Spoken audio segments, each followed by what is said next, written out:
Divine Truth Assistance Group. Group assistance sessions putting principles of divine truth into action. This recording is from the Developing My Will to Love group and is part of the Education in Love series. In the How I Feel About Love Q&A presentation, Jesus answers questions from the audience about the material covered in the previous presentation, How I Feel About Love. Recorded on the 5th of March 2016 in Noosa, Queensland, Australia.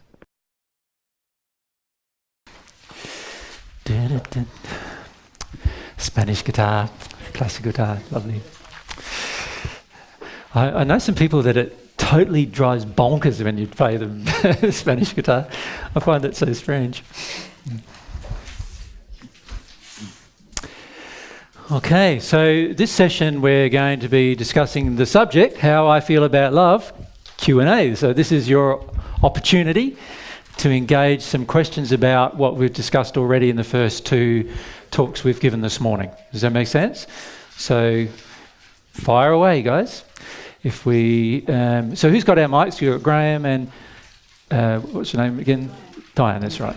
So Graham, if you come down to Karen, and Diane, if you come across to Pat. Thanks. Fire away, Karen. My life shows me that I'm very afraid of punishing God. Yep.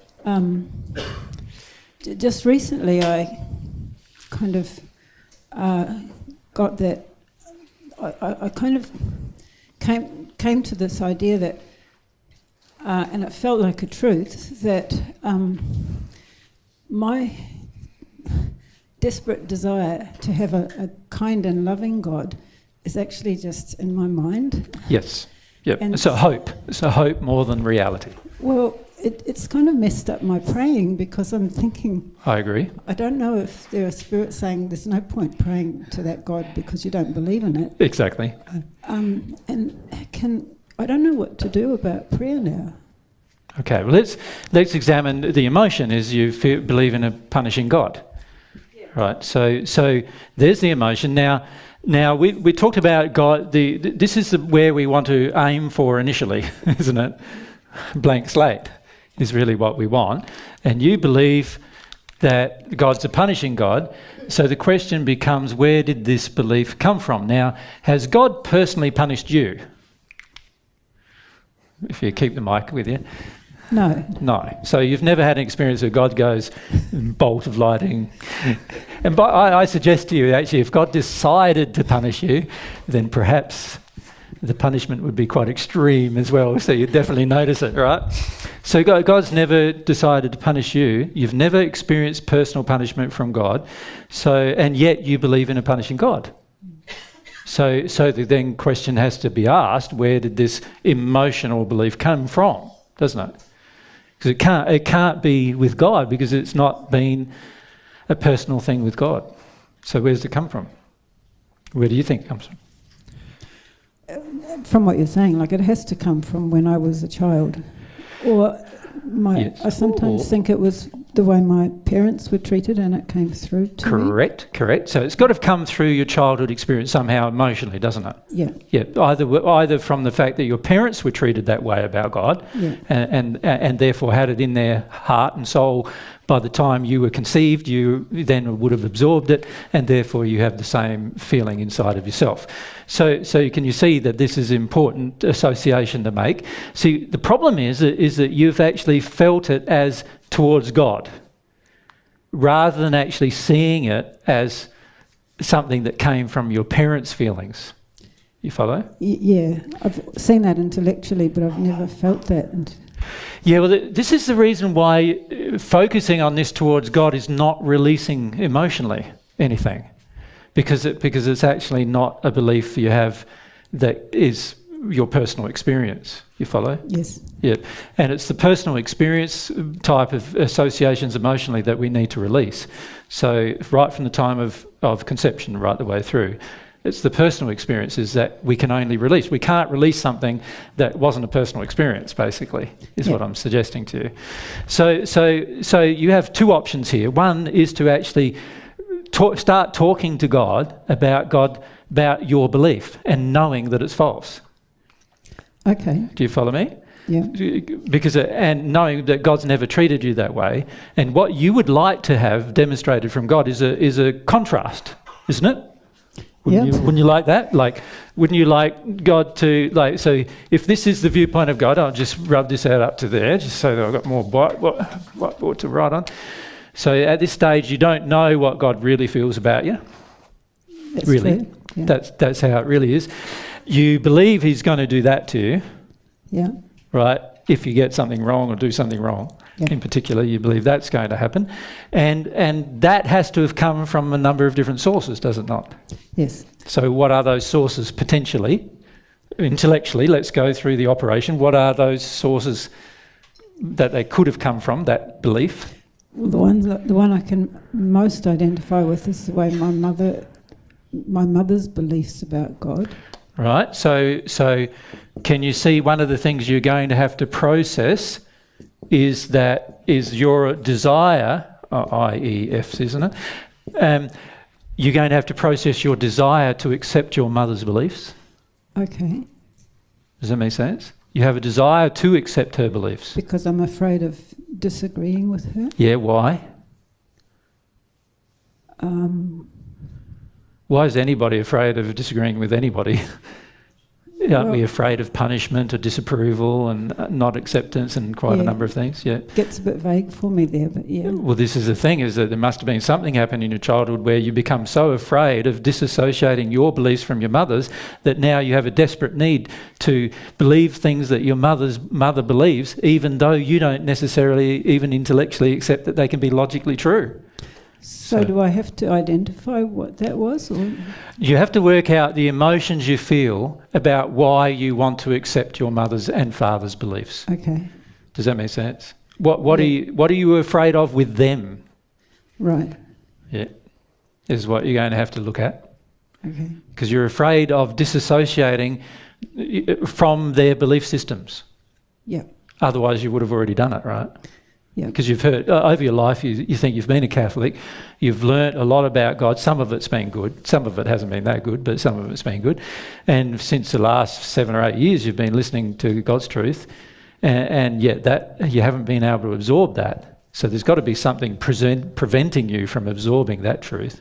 Well, there's such a strong thing that for as long as I can remember, God was loving and good, and just to suddenly realise recently that it was just in my head, you know? Correct. There's a difference between what you've been told, Yeah.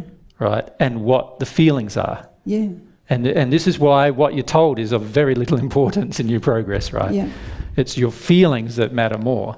So you've been told a whole things about God. In fact, if anything, you've been told what to believe about God without actually knowing that God's like that. Yes. It's almost like, and this is what the faiths like the Catholic faith and other faiths do, whether it be Muslim faith, Catholic faith, Hindu faith, whatever faiths we have on the planet, because we've grown up with them. And if you think about it from a doctor's perspective, from the moment of conception, you're absorbing people who emotionally have belief systems attached to certain faiths, and in your case, the Catholic faith. And you're absorbing their belief systems because it's the only way to maintain survival with those particular people. If you disagree with them, mum and dad, if you disagree with mum and dad on that matter, and in your case it was your mother who had a more firm belief. She was a very devout one. Yes. Yeah. And if you disagree with her on these subjects, then you're now in disharmony with her. If you're in disharmony with her, as a child, your very survival is threatened, actually. And it's highly likely being in disharmony with her also carries the threat of punishment. You follow? Hence the belief. Yeah, I just don't get the form of punishment my mother would give me, because like she's so sorry for herself all the time. It's like, but I'll ponder on that one. But this is where you need to use your will to feel more about the situation with your mum. Because the reality is your mother has some very, very violent tendencies, and I can feel her from the spirit world, and she's still got violent tendencies about certain subjects, and she's militant about the Catholic faith. Yeah, she's very demented, but I imagine she's mostly in not. Yeah, she is mostly in the spirit world, right? She's still alive. Yes. But she's like lost her Yes.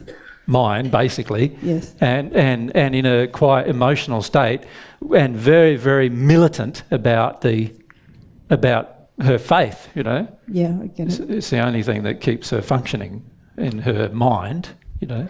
Yeah. Yep. So in her spirit form, which she's in now predominantly, because she's not present in her body and hardly at all. Yeah. In her spirit form, she is very, very frightened and concerned, and her Catholic faith is the only thing keeping her in her current state. In fact, if she abandoned that, she believes at this stage that she might have to abandon everything, and that would be a disaster for her. Well, it was a big thing in her life, bigger than us, you know. I agree. Yeah. Yeah. So I feel it's quite clear why you have these beliefs. Okay. The key for you is to start letting yourself feel your mother's true feelings if you had confronted her beliefs about God and her beliefs about her faith. Okay. You follow? And that's what you're scared of. That's what you're scared of doing. Yeah. Yeah. Oh, yeah. Because she will have quite a strong violent reaction to it. She's already had strong violent reactions to it in the past. Well, it was one of the big factors that led me to having an abortion. I didn't want her to know that I was Yeah. pregnant. Yeah. The fear of her feelings about your pregnancy was strong enough to cause you to abort the child. Even that's how afraid of her you are. Yeah. Right, and you need to start acknowledging that level of fear exists for a reason. All right. Do you understand? Like at this stage, you almost believe that it's a figment of your imagination that you needed to be that afraid of her. I'm saying to you, no, a child who's that afraid of their parents is afraid of that parent for a reason. You follow? Yep. Yeah, and the stuff that comes from your mother, there's a lot of potential violence there. Okay. Yeah, so there's a reason. Thank you. You follow? Yeah, thanks. Yep. If we come over to anything next? I was wondering, from God's perspective, is there anything about worth? Is it meaningless from God's perspective? When you say meaningless, God knows that the biggest problem on the planet is the lack of worth, basically, in all people. Of course, from God's perspective, we don't need to have a lack of worth, because from God's perspective, we're all like the pinnacle of his creation. Like he sort of looks upon you and goes, "You're a marvel of my ability," is how he sees you. So he's and not only that, he loves the fact that he's created each of you as individuals, individual personalities, and so forth. And he wants to know you and experience you, which he does to a degree, but you prevent a lot of it from happening. So from God's perspective, you already have worth. It's just your emotional belief that you don't, which is the biggest problem. So it isn't about becoming more loving. I already am as worthy as I will ever be. From God's perspective, yes. From God's perspective. But not from yours. Got it. Yeah. Not from yours. And why is that? Because again, family of origin imposed these beliefs upon you. So stop blaming God for your lack of worth and allow yourself to see where your lack of worth came from, which always happens in our childhood. It's not anything to do with God. Yep. And it's a big problem with what I'd classify as multi-generational sin. Now remember, sin is out of harmony with love. So multi-generational pass down of emotions out of harmony with love, like worth is a huge one, lack of personal worth. And what we do to get some worth is scary, honestly. Like many of you have engaged sexually with people who you hardly even know just to get some worth. Many of you have done things, even like abortions, like Karen just mentioned, in order to prevent yourself from having your worth attacked. Right? So a lot of that is about worth as well. There's so many. We're willing to murder and call it okay for the sake of worth. We're willing to go to extremes for the sake of worth. This is our big problem. So yeah, it is a large problem, but understand that from God's perspective, God, you're already perfectly worthy. And so, yes, you could say from God's perspective, worth is not really an issue, but God knows that the issue is within us that we need to work our way through. Yep. Thank you. Jennifer, if we just go straight. A couple of weeks ago, I had a... Are we light focusing bulb. on questions Yes. about how you feel about love? I think or so. God? I think so. Okay, yes. fire Yep. away. Can you avoid the story though? Yep. Yep, I'll and try. be more specific. Thank you. I found out that I didn't believe I was God's daughter Yep. because my parents wanted a son so much that I didn't even relate to being a daughter. Yep. And that really shocked me. Yeah. But when I realised, I was elated, and I felt like it was an opening for me, another opening for me to get closer to God, because my identity, I feel like my identity, I have to work on my own identity. Can I suggest something to you though? And I see a lot of you getting mixed up in this process. You're mixing up the process of knowing God and knowing yourself. So on one hand, you've got yourself, knowing yourself.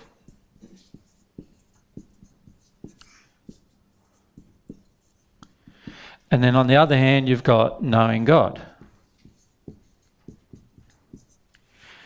And to me, what you just talked about was the thing about knowing yourself. Okay. Is it not? Yes, it is. Yeah. So what I'm suggesting to you is that many of you have become addicted to knowing yourself. In fact, many of you have been drawn to the divine love path, as you call it. I call it the way, but you call it the divine love path. Many of you have been drawn to that path because you feel it's a vehicle to help you come to know yourself better. I sort of see that as a fairly narcissistic approach.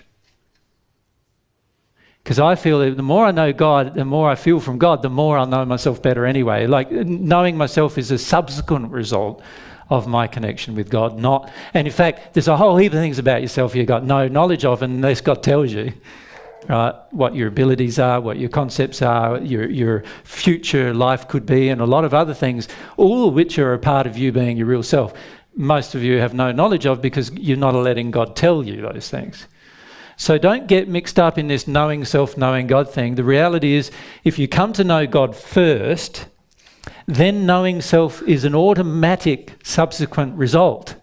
You follow me? Yes. But a lot of what each of you are doing is you're rubbing out this knowing God thing, and then you're trying to know yourself.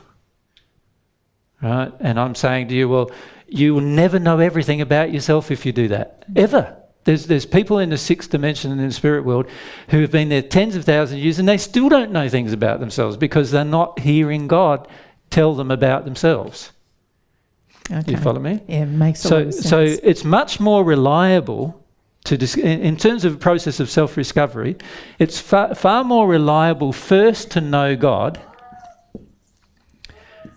and then through that relationship discover yourself, know yourself. You follow me? Yes, I do. Much more reliable. Mm-hmm. So you got to be careful about this, this desire to know yourself but ignore God. And because I'm basically saying to you right now that if you do that, you will never know yourself completely. Ever. Ever. Okay, thank you. Right. So if we come to Ivana and then right up the back to is it Jennifer, is it? Joanne, sorry. Yeah, sorry. So I've been doing exactly what you said. Yep. Projecting my feelings towards my parents onto God. Yep. So are you saying that I, just through my use of my will, I can just stop doing that right now? Mm-hmm. You can. And just, just completely stop. You've got to find the reason why you did it. Yep. Emotionally. There's an emotional reason why you do it. So let's look at the issue. You've got here on the one hand, you've got all of these things. Let's call this your so-called feelings. And I'll put it in quotes, just, so it's not necessarily your real feelings towards God.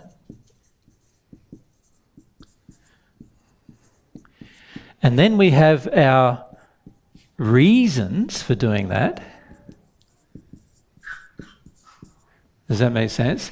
Yep. And then we have underneath that what we have avoided doing that. You follow? Now, can you see these feelings towards God are basically imaginary? Well, yeah, they're just what I feel towards my parents. Yeah, But- you're making that presumption because it might not just be your parents, it might be what happened at school, it might be what happened with older siblings and so forth. It's all family of origin stuff, or you could say your childhood stuff. At this stage, you're making some assumptions about what that is, Okay. right? But you can see, though, that if I discover my reasons for doing that, which are emotional, so remember these are emotions that I'm going to have to feel, right? If I can discover those reasons and work through them, what becomes plain to me then is... Oh, sorry. I didn't realise you were asking me.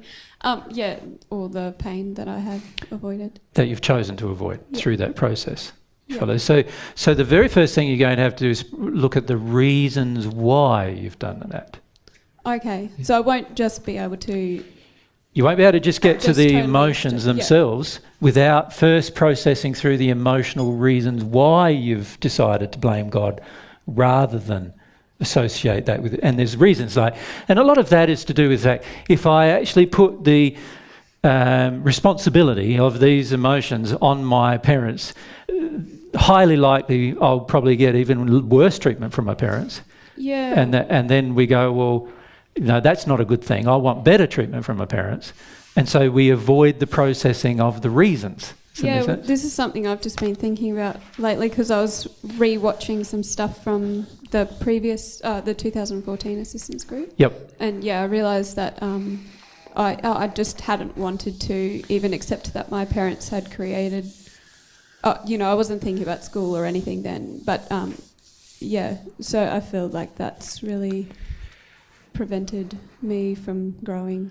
And processing through emotions. Yeah. See, the only way we can actually become more open to God is by processing through emotions that prevent us from becoming more open to God. Yeah. And if our feelings are that if I process through my emotions towards God and finish up not having any towards God, then I'll do a whole heap of things that will make other people upset and angry.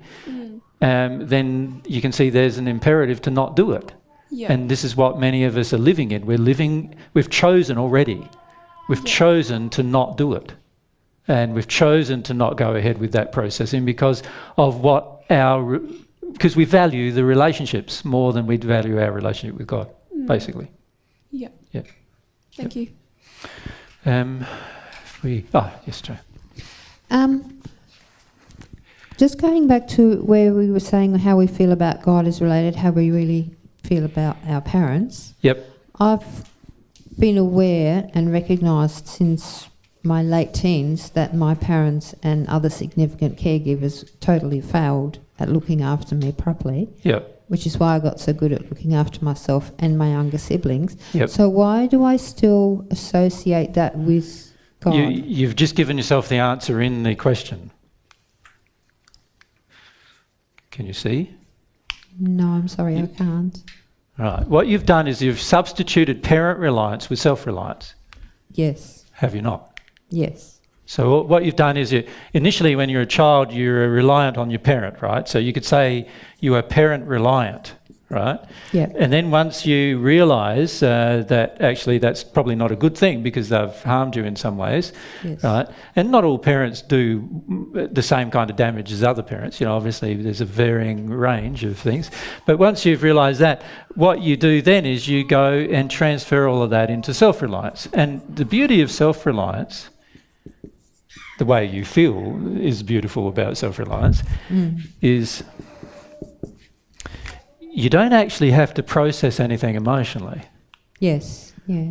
Right. I've Well, excused my parents but not forgiven them. Correct. You don't have to process anything emotionally because now you're self-reliant and you're just reliant on yourself, and that's all you need to worry about. And in fact, in that place, we become quite selfish in a lot of ways because we're still not open to love, are we? Because we haven't processed it through the parent-related stuff. Yeah. We're still not open to God because we're being self-reliant. We basically believe now the only person I can trust is me. Yes. Yeah, and that's how very you feel, big. right? Yeah. The only person I can trust is me. Other people say things to me, do things with me. Sometimes they mean what they say, other times they don't. You know, they're basically all untrustworthy. And I agree. Basically, there's not a single person in the entire universe aside from God who's ultimately trustworthy. Mm-hmm. And to me, it makes sense because, like, God is the pinnacle. God's infinite. God knows everything. God he invented love. He invented truth. He invented all of these laws. It makes sense that it's only that being that's going to be the most trustworthy. Yes. Right. Yeah. And so I would put to you that even you're not trustworthy for yourself. Do you I follow see me? that too. I fail lots of times too. Because it's not only that you fail, you often choose things that are out of harmony with love, even towards yourself, that God wouldn't choose. Yes. You True. follow? True. So yes, it's not just that you fail or make mistakes. In fact, from God's perspective, you making a mistake, nothing. You know, God doesn't feel anything about you making. God knows that you don't know everything. You're going to make mistakes. What God is concerned about is the mistakes you make with regard to love and truth. Yes. So I said to the last group last week, love and truth are joined by the hip, right? They're Siamese twins. You can't have one without the other. Many of you do believe you can, but you can't. And God's trying to teach you these basic truths, right? So many times you're not even truthful with yourself or loving towards yourself, and God would be more so than you would be towards yourself, loving towards yourself. And so what we need to come to do is come to see is that actually God is the being that has the most love for me, even more love for me than I have for me. Yes. Yes. Yeah, and that's therefore one I more have to- reliable. That's one I have to get from my head into my heart. Well, you know, there's reasons why. One of the reasons why is that when you choose to swap reliances without addressing the emotion, you're not actually addressing your blockages with God. Okay. You follow? Yep. Yep.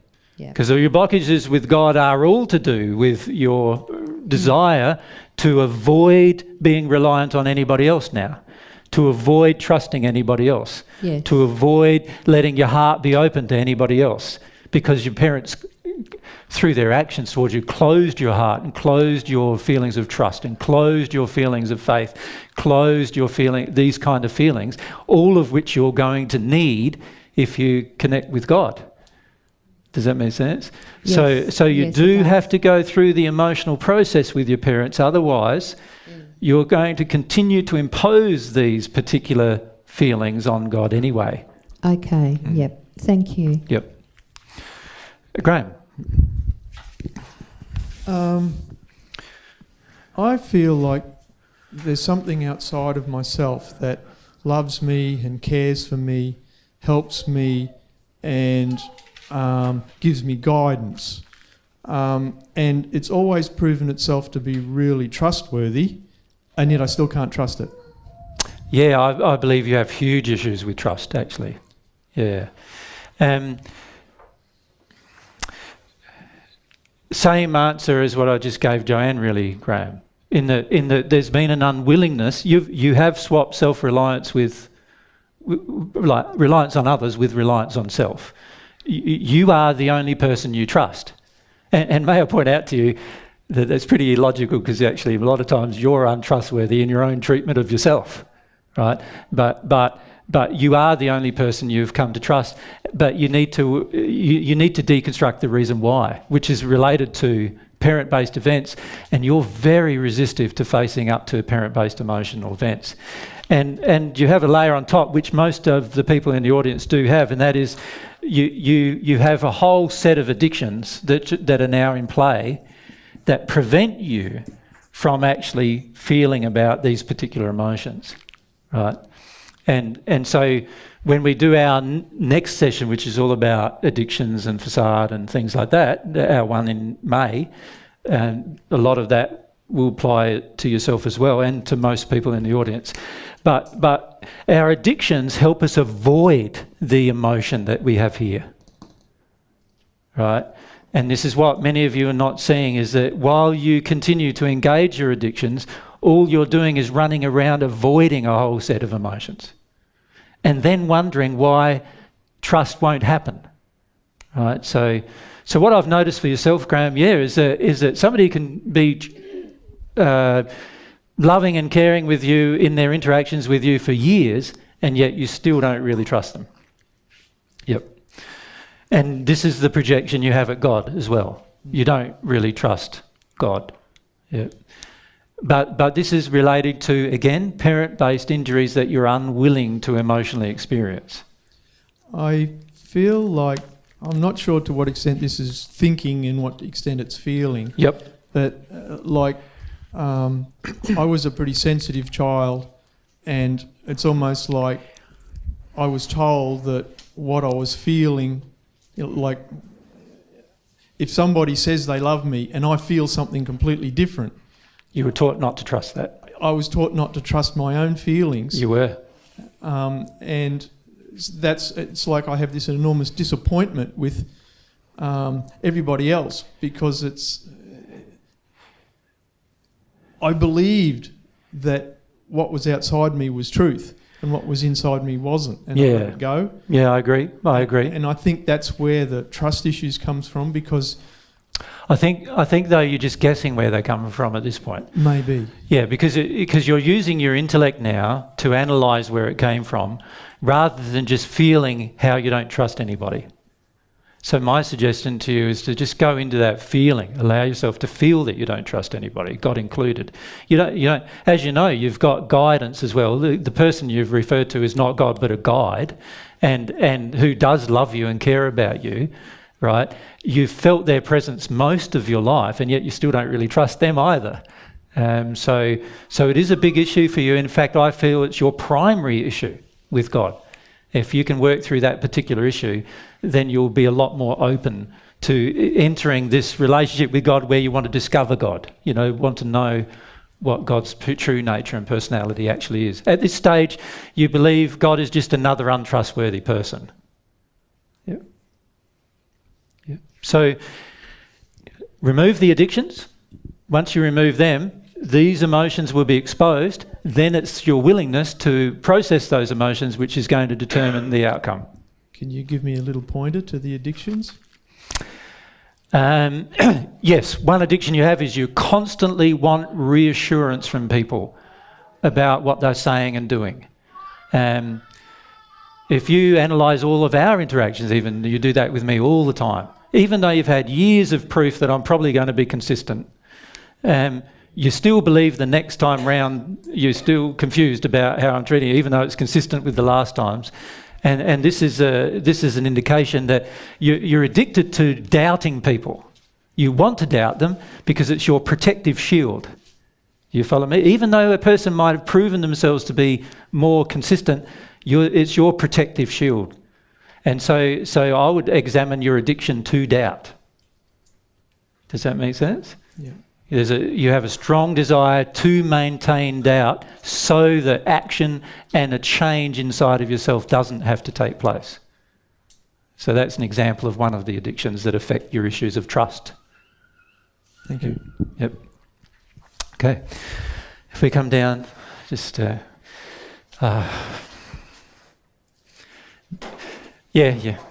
Barb there. Sorry, Barb. I know I have blocks towards God, but there are times when I can get into prayer and feel like I can connect. But is that just spirits? That's one of my fears now. Am I just connecting with spirits trying to make me feel good? Meet my addiction.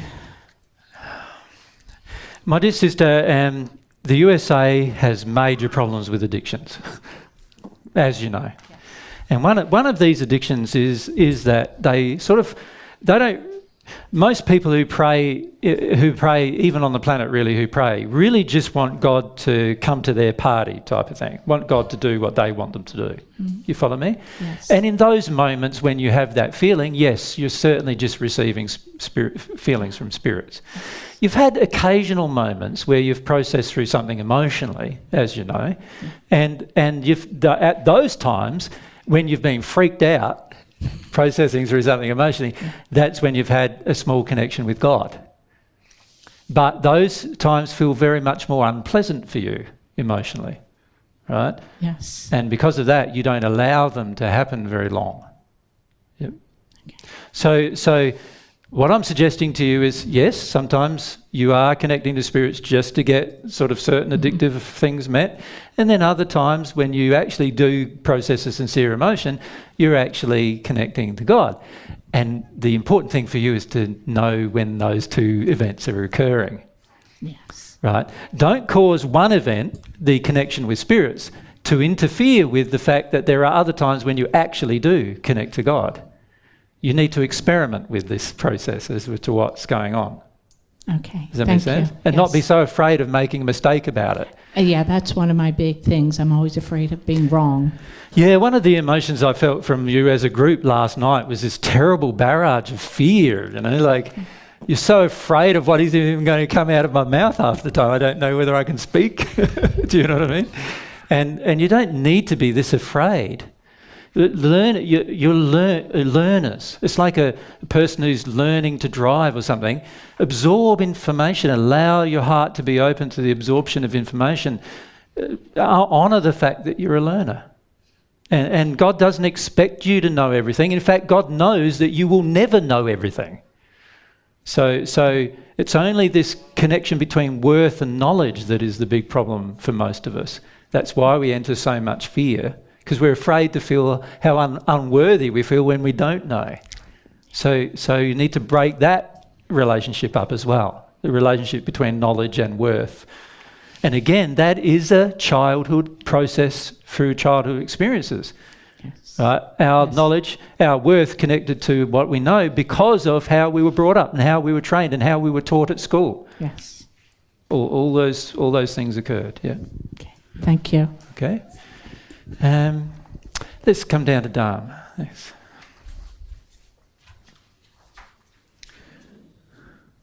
By the way, can I just mention, when you're in this line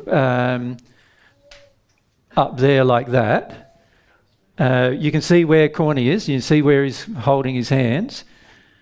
When you're in that line, you're going to have to stand up because he can't get you properly in the shot. You follow me? If you choose to sit in that line between the cameras and where Lena is, through to the back from where Corny is, he won't be able to see you. So can you please, in future, those of you in that area, automatically just stand up. Thanks. Tama, thanks. I have two questions. Yep. One is when you drew the three circle, avoiding something, reason for avoiding emotions and feelings towards God, and you say to look at the reasons first. Yep. How young can you be when you come up with reasons for avoiding? Or is it something you do a little bit older? All of your reasons for avoiding all come from experiences in your childhood. Okay. You understand? Mm-hmm. And these experiences taught you to deny certain things and accept other things. Okay. Your father. So what you're going to have to do is revisit these experiences emotionally because they're stored within you. So that means having an allowance of revisiting experiences from your childhood that will help you process through the reasons. So remember when we drew the three circles, we had these feelings about God, which are not really feelings about God. And then over here we had the actual feelings we're avoiding, right? And we have reasons for avoiding those feelings. Yes. Right? So what I'm suggesting to you is these reasons that we have for avoiding the feelings are based upon childhood experiences, what happened to us when we felt something. So to give you an example, let's say I felt hurt by somebody emotionally, and so I start crying. And my dad comes up and gruffly says to me, "What are you crying about? You don't have to cry about that." Well, there's one of my reasons being created, Okay. to avoid crying. Okay. The fact that I'll receive my Father's disapproval if I cry. Okay. Does that make sense? It can be very young. So you can be very young when that happens, right? So there are reasons that are created emotionally, and then there are the avoidance. Now, usually, one thing that can help if your mum and dad are still on the earth and you still interact with them, you can examine what they avoid, Yes. and even look at the reasons they avoid it, Okay. because it's highly likely those reasons are in you. You follow? Okay. So that can help you a lot in terms of seeing the relationship. Thank you. You had a second question. Yes. People who were disappointed with parent reliant and became self-reliant. Yep. You mentioned that they end up becoming selfish because the only person they can trust is themselves. Yes. I didn't understand why would that make me selfish? There is an automatic belief inside of us in that state. You leave the mic with you because you might want to ask further things. There's an automatic belief in that state that my own opinions and my own decisions are always right, and other people are probably going to be wrong. And there's also a belief in that state that I can only trust my own opinions and I can't trust anything else externally.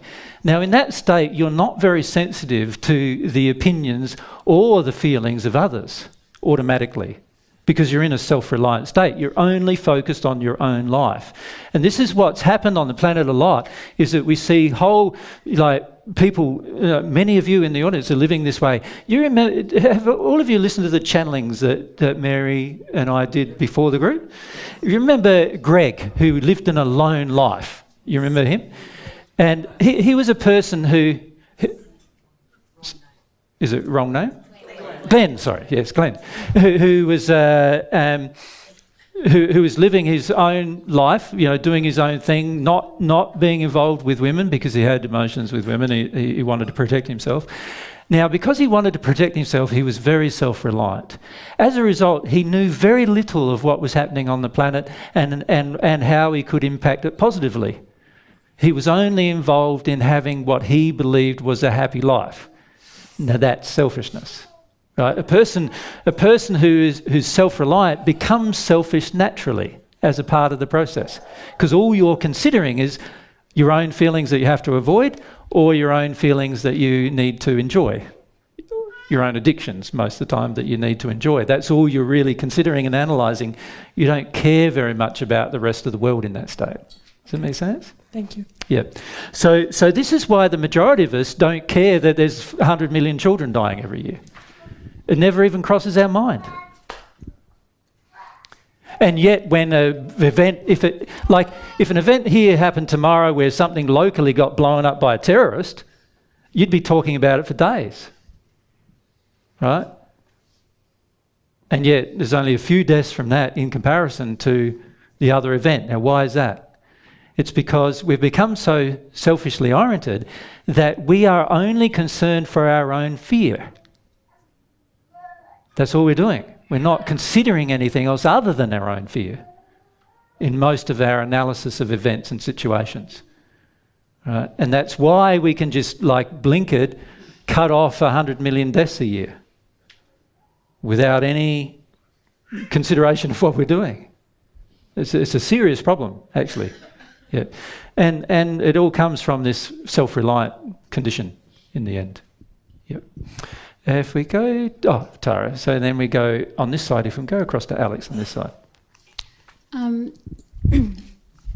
finding that I'm constantly judging what's loving, particularly when it comes to the children. So I'm always in my head judging, this is not loving, that's loving, this is not loving, that's loving, and it's very tiring. Because the reason why you do that is you don't know what's loving. No. You'd be better off just admitting to yourself that you don't know. So is it just to avoid being wrong, and that's feeling scared of I'm going to get it wrong? Well, Tara, in the next few days, I'm going to ask you to analyse why, because you need to do a lot of this analysis for yourself.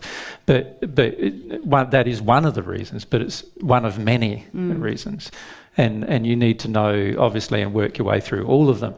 But the primary one that affects yourself is that you're not willing to feel the emotion of fear. You're just not willing to feel it. And if you're not willing to feel it, you're going to live by it. And this is the penalty of not feeling fear, is that you end up living in it. Is that the fear of making a decision and being like, because I'm Yeah. shaking right now. Yeah, you're I can feel terrified that, of... and You're terrified of not making any decision that might appear wrong. so I don't want to go into a story. When I get woken up at night. You are like going that, to the story, yep. with fear. You So have not- fear in your life and you're in complete avoidance of it, and Mary's talked to you about it so many times, and you are in complete ignorance of it, and you wish to maintain ignorance of it. And what you're bearing is the penalty of such a decision. The penalty is that you don't know what's loving. You don't know what to do in any situation. That's part of the penalty. Okay. And then you punish yourself for that. Yeah. I do. Right? But that's an avoidance too, isn't it? Yeah. Because that's just another way of getting out of the fact that you've made a choice Yeah. with your will to not feel fear. Yeah. Right? So at this stage, you have very little understanding of how many of your decisions and choices are all based around the one thing that you do not wish to feel fear. And you are not seeing the results of that choice either. You don't link up the cause, choosing to not feel fear is your cause, and the effect with all of the law of compensatory effects of the choice to not feel fear. Yeah. Many of you ladies are doing this. You're frequently avoiding the feeling of fear, and then you get a whole heap of negative consequences of that choice, and then you blame the consequence. Mm-hmm. When actually you should be looking at the fact that you've made a choice to not feel fear. That's the problem you're in. Okay. Does that make sense? Thanks. Yep. Now, I'm sorry, my friend, Alex, I'm over time now, so I've really got to stay on track today, otherwise we'll get way out of track. So what I'd like to say to you in summary of this particular section is, you can see it's essential not only to analyse how we feel about love, but also to analyse how we feel about the source of love. Can you see that? Because we are not going to receive an education from the source of love while we're blocked to that being. We're not going to. And we need to analyse both. Now, we also need to see, as we've discussed, the association between all of those things that we feel about the source of love are actually nothing to do with our personal experience. They're everything to do with our experience with other people in authority. Right? That's what they're to do with. And while we're unwilling to process through that emotionally, we are going to continue to use this excuse, it's just an excuse, to blame God for things that God has never done. And to blame love for things that love would never do. Right? And many of you are now caught in this cycle, this trap of blaming God for things that God hasn't done and blaming love for things that love would never do. And this is an indication that we've not accepted God's definition of love and that we're not accepting education from the source. So this is something we need to address. Does that make sense? So tomorrow afternoon we're going to give you some homework about that in terms of helping you address that particular subject. So what we're going to do now, it's our 20-minute break. So if we can come back at 2 p.m. it is, isn't it? And if we come back at 2 p.m. and get started in the afternoon session, there's just 2 sessions this afternoon. Thank you.